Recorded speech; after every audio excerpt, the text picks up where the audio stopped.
Un petit peu lointain. Alors, je me rapproche Si du vous- micro, c'est mieux là?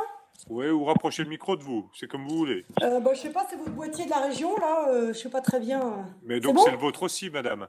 Oui, certes. Est-ce que c'est Allez-y, bien là? on vous entend Ok. mieux.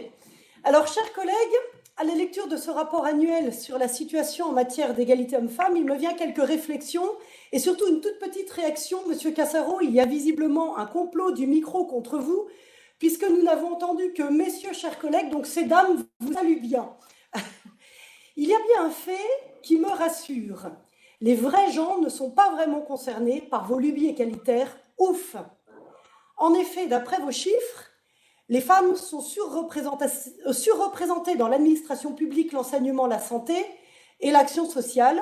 Elles sont donc, à contrario, sous-représentées dans la construction, la métallurgie ou les transports logistiques. Un peu de bon sens, Dieu merci. Nous sommes encore, pour combien de temps, libres de choisir selon nos appétences et nos aspirations naturelles, en dépit de votre matraquage sur le sujet. Dans le volet développer l'entrepreneuriat au féminin, vous vous basez sur une étude datant de 2013 pour affirmer que 80% des femmes sont confrontées aux discriminations et inégalités de sexe. C'est facile, balancer comme ça, mais pas du tout convaincant. Pourquoi pas 92% tant qu'on y est? Pour le volet égalité homme-femme dans le champ sportif, c'est vrai que subventionner et faire la promotion d'un baby-foot aux figurines féminines est particulièrement utile et efficace. Il vaut mieux en rire, à défaut d'en pleurer, sachant que c'est pour vous, je vous cite, un formidable support de sensibilisation à la lutte contre toutes les formes de discrimination. La deuxième innovation s'appelle le violentomètre.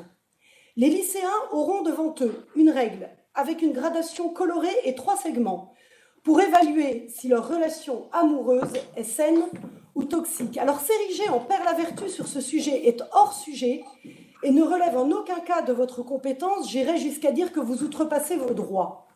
Les parents des lycéens apprécieront votre intérêt pour la mise en avant de l'intelligence et de l'instruction de leurs enfants. Et puis là, je suis restée sur ma faim. Ce matin, Monsieur le Président, vous nous avez violemment accusés de ne pas nous soucier, de nous soucier en aucun cas de nos administrés, de n'avoir aucune attention pour eux. Alors, eh bien moi, je vais vous renvoyer la question.